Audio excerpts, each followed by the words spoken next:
Blac Youngsta, best to be careful, man. For real. Blac Youngsta's name rings through Memphis like a warning siren, and the title, Memphis' Most Hated Op, isn't just clickbait. Where he at? Where he at? Where he at? Where he at? See what happened, you see me? Dolph, cuz. Where you at, Dolph? Where you at? Where you at? We in Castaigne right now. We just left the store. Most know him for the deadly feud with young Dolph, but his story goes way deeper. Mike, I got 3 little brothers.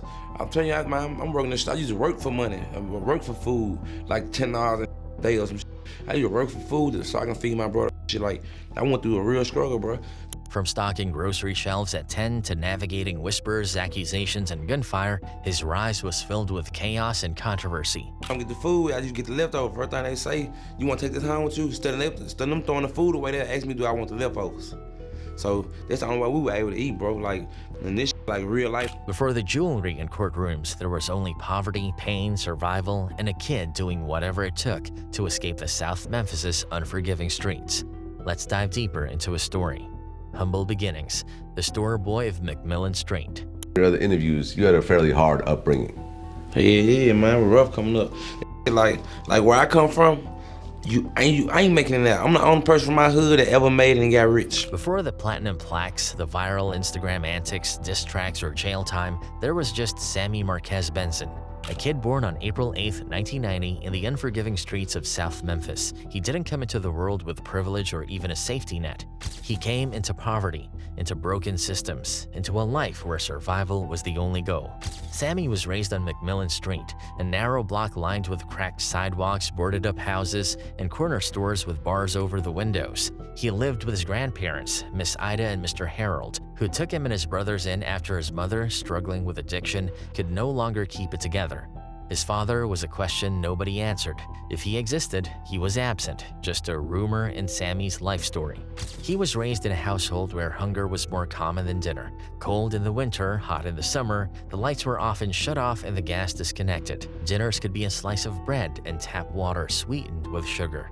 But inside that house was also resilience. Miss Ida, strict and God-fearing, made sure the boys were up early, praying before the sun rose and doing their chores before school. But no matter how much faith she had, the bill stayed unpaid and hunger never skipped a night. By age 10, Sammie had already made up his mind. No one was going to rescue them. If he wanted to eat, he'd have to go get it. That's when he walked 2 blocks to Jimmy's Market on Walker Avenue. It was a small, beat-up corner store with dusty shelves, a flickering open sign, and a reputation for being one of the few safe spots on that side of town. The owner, Mr. Jimmy, had run it since the late 80s. Gray-haired, gruff but fair, he had seen kids come and go, but Sammie was different. "I need a job," Sammie told him. "Not for candy, for food." Jimmy was skeptical, but after a pause, he gave the boy a broom and said, "Let's see what you can do."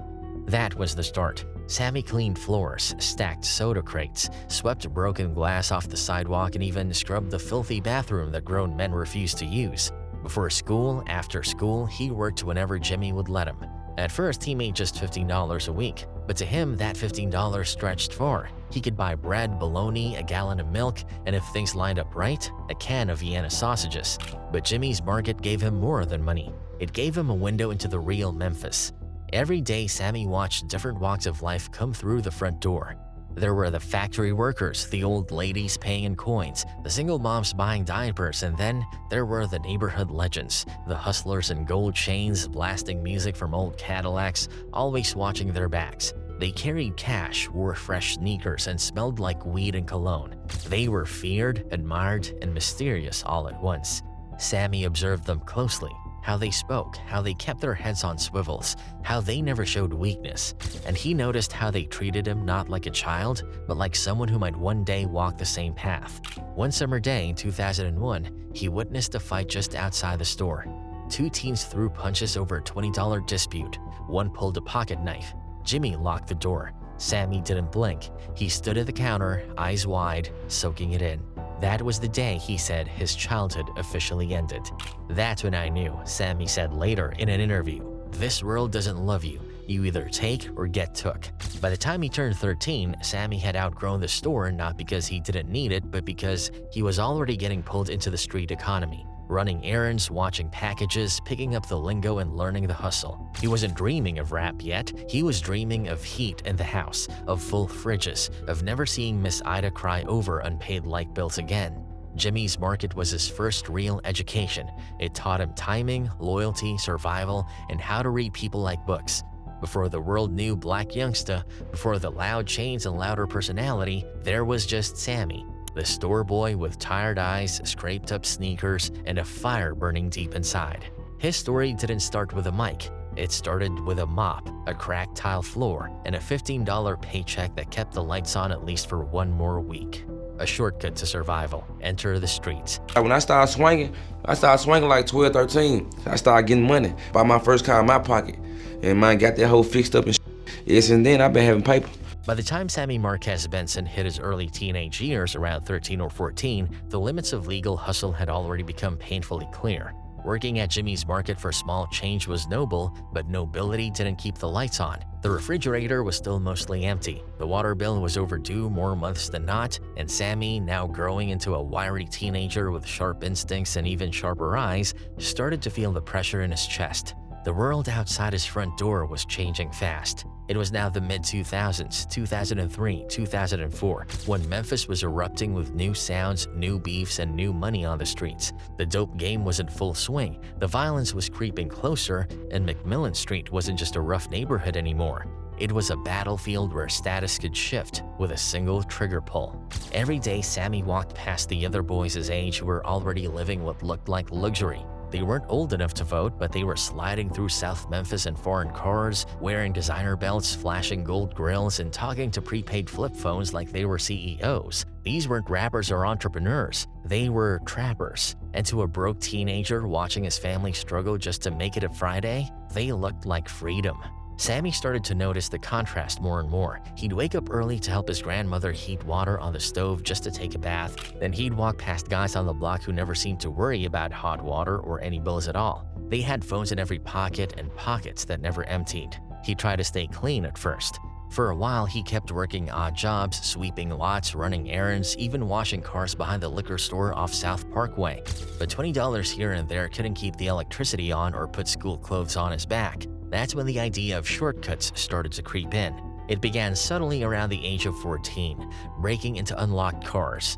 Nothing violent, nothing loud, just quiet, fast jobs. A stolen stereo here, a loose wallet there. He and a couple of other neighborhood teens would stake out side streets at night and do what they called licks, quick scores that might get them $50 or $100 if they were lucky. That money went straight home to groceries, to bills, to his younger siblings. But small jobs come with small returns, and in the streets, risk and reward are closely tied. As Sammie grew older, about 15, 16, those small-time hustles started to evolve. Now, he wasn't just stealing things, he was being trusted with packages, first to carry, then to protect, then eventually to move. Pills, weed, whatever was in demand that week. The older guy started to notice he was smart, quiet, and didn't run his mouth. That's rare in a city where loyalty is as valuable as a pistol. By the time he turned 17, Sammie was no longer a kid looking in. He was inside the operation. Not the Kingpin, not the shot caller, but far from a rookie. Memphis was changing, and not for the better. The streets had split into factions, old school sets and newer, younger cliques battling for corners, clout, and control. From Riverside to Castalia, from Orange Mound to South Parkway, the energy in the city was changed. Every young man had a choice: pick a side or risk being swallowed up by the chaos. Sammie picked his side. He aligned himself with South Memphis, the neighborhood he was raised in and loyal to. This wasn't a formal gang initiation, it was survival. Who you stood next to could save your life or end it. You had to move with people who'd shoot for you, lie for you, bleed for you. The city didn't care about lone wolves. The deeper he went, the more things changed. Money started to flow, not fast, but enough to notice. He could buy decent shoes now. He stopped wearing the same pair of jeans every other day. There was even food in the house more consistently. Miss Ida didn't ask too many questions, but she wasn't naive. She knew. She prayed harder. Sammie hustled harder. But with that money came enemies. The neighborhood wasn't just dangerous, it was paranoid. You didn't just have to worry about the police, you had to worry about the guy who smiled at you yesterday suddenly trying to line you up today. He started carrying a gun around 16, a small revolver at first, then something heavier. It wasn't about being tough, it was about being alive.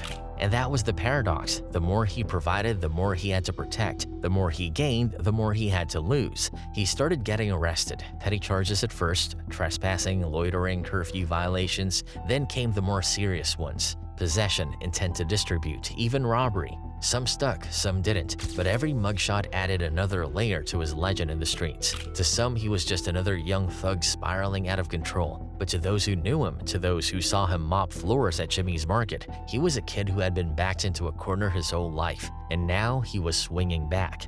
It was around this time that the transformation began. Sammie Benson, the store boy, was dying, and a new persona was starting to form in his place. The city didn't birth stars, it birthed survivors. And in South Memphis, surviving meant bending the rules until they broke and learning to live with the pieces. Early jail time and his first break. For young men in South Memphis, especially those caught in the grind of the streets, jail wasn't a matter of if, it was when. And for Sammie Marquez Benson, that when came before most people even figured out who they were. By 18 years old, Sammie had already racked up a laundry list of arrests: gun possession, drug charges, intent to distribute, and a few more serious allegations that were either reduced or dismissed depending on the lawyer or the day. But none of it was shocking to the people who knew him. In his world, jail wasn't a life-ending tragedy. It was a rite of passage, a part of the ecosystem. His first significant arrest happened in early 2009, just months after turning 18. Memphis PD had been cracking down hard on known drug corridors, and Sammie got caught up in a sweep near South Parkway. He was found with a firearm, unregistered, and a small stash of narcotics in his backpack. Nothing major in the grand scheme of Memphis crime, but enough to get him booked, processed, and placed behind bars at the Shelby County Correctional Center. For the first time, life slowed down. Gone were the fast cars, the risky deals, the thrill of the street. In jail, there was no flexing, no Instagram, no money to flash, just cold walls, steel bunks, and the haunting rhythm of doors locking behind you. For Sammie, it was a moment of forced reflection, but it was also the first time he'd ever had real silence. And in that silence, something shifted. With nothing but time and a stack of loose papers from commissary, he started writing. At first, it was just to pass the hours. He scribbled thoughts, fragments of memories, rhymed observations about the chaos he'd seen and lived through. But the more he wrote, the more the words bled into something sharper, something louder, something that sounded like the city he came from. He wasn't just writing raps, he was testifying. In that cell, surrounded by men who had seen and done it all, Sammie began to develop a voice. His style was raw and unfiltered, heavily inspired by the Memphis legends that came before him: 3-6 Mafia, 8-Ball and MJG, Play a Fly but with more rage, more edge. It wasn't polished, but it was real. He rapped about the hunger that made him steal, the pain of watching his grandmother cry over eviction notices, the paranoia of carrying a pistol everywhere, even to the corner store. It was aggressive, unapologetic, but beneath the violence was a broken young man trying to turn his survival story into something permanent. Fellow inmates started to take notice. He'd rap for people during yard time, spit verses in the day room, and turn cafeteria tables into stages. Some laughed, some nodded, but most listened. It was behind bars that he earned a nickname that would eventually evolve into something greater. He started calling himself Blac Youngsta. Black for his identity, Youngsta for his age and mentality. It wasn't a stage name yet, it was more of a warning, a declaration, a way of saying, don't mistake my youth for a weakness, I've earned these scars. By the time his sentence was up just a few months later, he wasn't thinking about jumping back into the street game the same way. Sure, the hustle would always be there, but now he had something else, something that could make noise, something that could make money. When he got out, he didn't waste a second. He went back to South Memphis, but this time with a different hunger. He started recording rough tracks in makeshift home studios, using borrowed equipment and YouTube beats. No label, no plan, just pain, rhythm, and a voice that demanded to be heard. Blac Youngsta wasn't trying to be a rapper, he was trying to survive another way. And for the first time, survival didn't mean dodging cops or ducking bullets, it meant picking up a mic and never putting it down. The birth of Blac Youngsta. He adopted the name Blac Youngsta and began releasing mixtapes that quickly caught local buzz. Tracks like Heavy and On Sight were loaded with energy and street-coded language, and they became anthems in the hood. The internet started paying attention too. Fans on forums began comparing his energy to early Gucci Mane with a Memphis twist, but it was only a matter of time before someone big noticed. Yo Gotti signs him. CMG era begins. In 2015, the call came. Yo Gotti, the godfather of Memphis rap, wanted to sign him to Collective Music Group, or CMG. That's your shot right there. Sure. I'm saying, like, whether my CMG every shit. That cosign changed everything. Suddenly, Blac Youngsta went from local fame to national recognition. He dropped I Swear to God and followed it with Young and Reckless, drawing millions of views. The money, the fame, the jewelry, it all started pouring in. But with more eyes came more enemies, and nothing would prepare him for what was coming. The Dolph situation, seeds of a blood feud. In the Memphis rap game, Yo Gotti and Young Dolph had a rivalry that was known but never fully explained. They came from different sides of the city and they had different philosophies. Dolph represented independence. He refused major label offers and made it on his own. Gotti, on the other hand, built a machine. When Blac Youngsta joined CMG, he was immediately seen as a soldier in Gotti's army. Then came 2017. Obviously, the Blac Youngsta thing, he got arrested for being affiliated with what happened in Charlotte. Do you care to comment on that at all? I ain't got nothing to do with it. Don't give a damn about it. Young Dolph's bulletproof SUV was shot over 22 times in Memphis, Tennessee, but days later, Blac Youngsta was arrested for questioning, though charges were dropped later. Even though nothing is proven, all evidence suggests that was the point of no return. The internet went crazy saying Blac Youngsta was the trigger man, the muscle, the enforcer for CMG. Lots of fans think the move cemented his role as Memphis's most hated op, one commenter said on YouTube. And from that point on, the streets never looked at him the same. Trolling turned menacing. Blac Youngsta embraced the villain role. After the 2017 shooting, instead of laying low, he doubled down. He made diss tracks mocking Dolph, filmed music videos in front of houses with street connections to Dolph's crew, and posted cryptic messages online. Some conspiracy theories reveal that he was sending coded threats. Fans dissected every frame of his videos like they were watching a documentary. Blac Youngsta has been receiving a little bit of backlash. Why is that? A lot of backlash. Why is that? I wonder why. Because he performed his Young Dolph diss at one of his shows. One particularly infamous moment, Blac Youngsta performed his Dolph diss Shake Some just days after Dolph's death in 2021. The crowd was wild, but online, it caused outrage. It's not confirmed, but all evidence points towards him celebrating the hit, someone commented. That moment further solidified his image as Memphis's most dangerous instigator. The industry pushes back. But with his street fame came industry problems. Brands didn't want to associate with him. Other rappers kept their distance. Radio cooled off on his records. The controversy was overshadowing the music. Even within CMG, there were whispers he was becoming a liability. Around 2022, he began fading from mainstream coverage. Interviews slowed down, appearances became rare, but Blac Youngsta didn't stop moving. He just went deeper underground. Family tragedy, the loss that changed everything. In 2023, tragedy hit. His brother was shot and killed in Memphis. But the Blac Youngsta, you know what I'm saying, situation with his brother.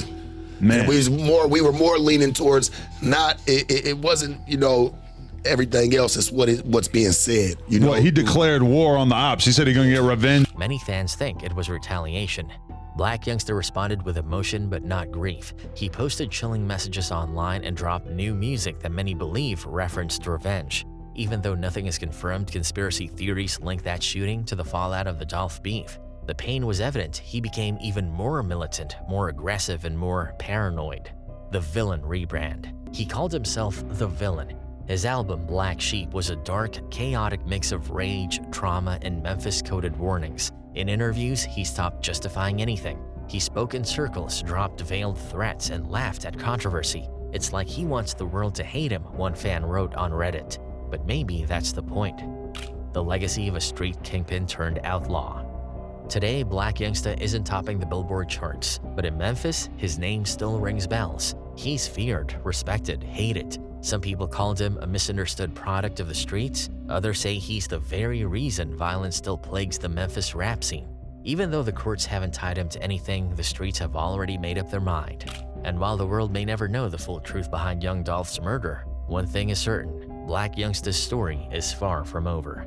Because from stocking shelves as a 10-year-old to becoming Memphis's most hated op, Blac Youngsta isn't just part of the story, he is the story.